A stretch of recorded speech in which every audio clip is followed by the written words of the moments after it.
This is Tim Space from Lancaster Against Pipelines. We're here at the stand right here, Media Day, and I asked Tim to give us a brief overview of the natural gas pipelines and what makes this stand unique. Tim was just explaining to me how this is really going to be like, our first stand here against the Marcellus Shale pipelines. Yeah, this is a 42-inch high-pressure gas pipeline that's leaving Marcellus Shale.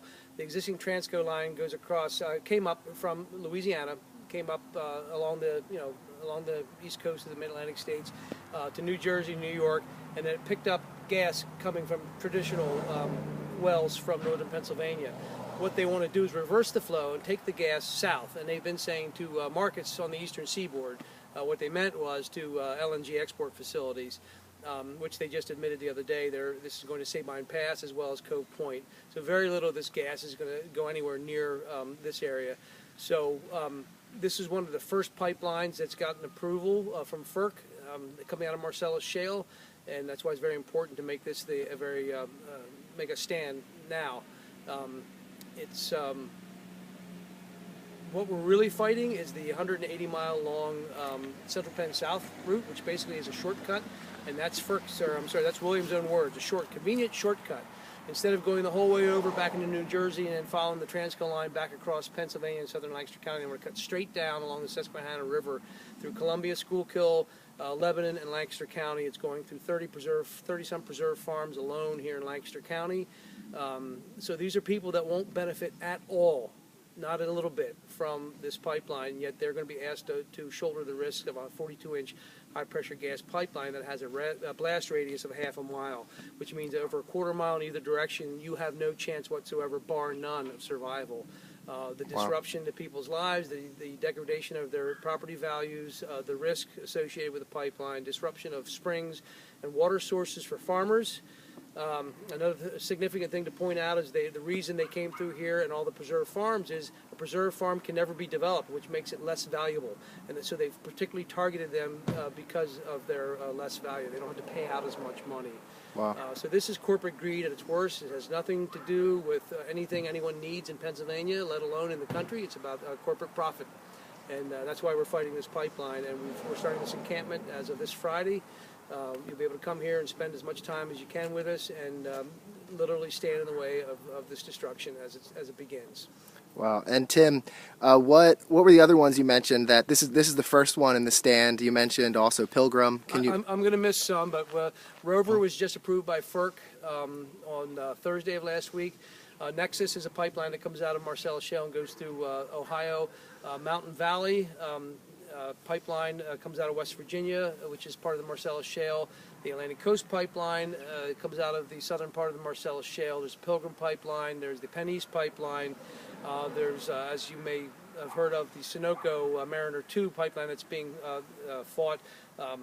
Isn't a federal pipeline, but it goes the whole length of Pennsylvania from Pittsburgh to Philadelphia to Marcus Hook to deliver natural gas liquids that are going to be shipped overseas to make plastics. So, wow. And I'm sure I missed some, and I'm sure there'll be more coming onto the drawing board. But there's a frantic effort to get this gas out of Marcellus Shale because they know renewables are coming. They know that the end is near for fossil fuels. Mm-hmm. And I completely understand natural gas is a bridge fuel. I get that. We can't just flip the switch today and go be all wind and solar. It just doesn't work that way. Mm-hmm.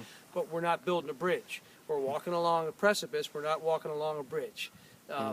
So it's just a dangerous buildup, which is going to make us reliable on natural gas for decades and decades to come if we don't stop it now. We've been told we need to keep 80% of fossil fuels in the ground. It just needs to happen. We just can't go this route. It's not necessary. There's many more jobs. Let's talk about jobs. The gas industry, jobs. More jobs will be created through developing renewables than with fossil fuels. So there's your jobs. More jobs will be created.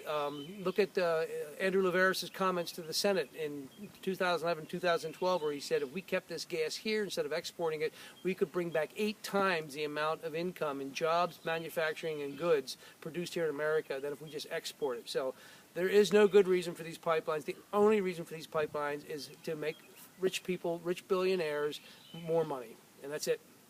And the last question, Tim, because I know you got to go, and and pardon me if we're kind of repeating ourselves here, but this is the question that comes up the most, especially with our fellow Pennsylvanians, when folks say to us, well, Tim, what are you complaining about? I heard this is clean energy.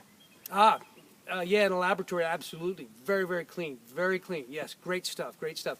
It doesn't just get used in the laboratory. Methane is 80 times more potent than carbon dioxide as a greenhouse gas. Methane, the EPA admitted that they underestimated the amount of leakage. Actually, the guy that invented the machine that they used to determine that leakage wasn't a problem had been saying all along, I screwed something up. Hey, you ought to check that out. It's not working right. Hey, guys, that thing ain't working right. Guess what? They finally found out it isn't working right. So there's much more methane leaking than they thought. Methane leaks at the well because they cap these wells with concrete. I'm in construction. Concrete, in fact, I'm going to hide that. The concrete company, that's a concrete company. Concreters will tell you concrete cracks. That's what it does. So we've got leaks at the wellhead. We've got leaks in the pipeline. We've got leaks at compressor station. We've got leaks at export facilities where they turn natural gas into a liquid. And then God knows what happens to it overseas where they don't have any regulations like we have here, which are already woefully inadequate. So the leaks mean there's studies that show that in some cases they feel as though the use of this build out of natural gas can be as bad or worse than if we just stay with coal, because it's 80 times more potent than coal, than carbon dioxide as a greenhouse gas. So the leakage is a concern, and no one's requiring the industry to do anything about the leakage. It will cost them a lot of money to do something about the leakage, so they don't. So that's an issue. So yeah, clean burning it's a lie. It's a lie. It could be cleaner burning, but it won't be because no one's requiring them. Obama wasn't requiring them to, and I'm pretty sure Trump's not going to require them to. So it's not clean. That's a lie. It's not benefiting anyone here in Pennsylvania. If they say there is, it's a lie. It's not creating a significant amount of jobs. 37 permanent jobs created by this.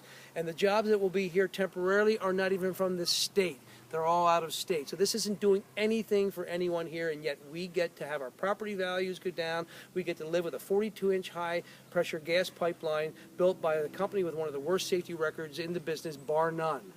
I don't think that's what any Americans signed on for.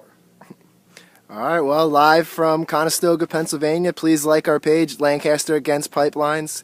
Thanks so much, Tim.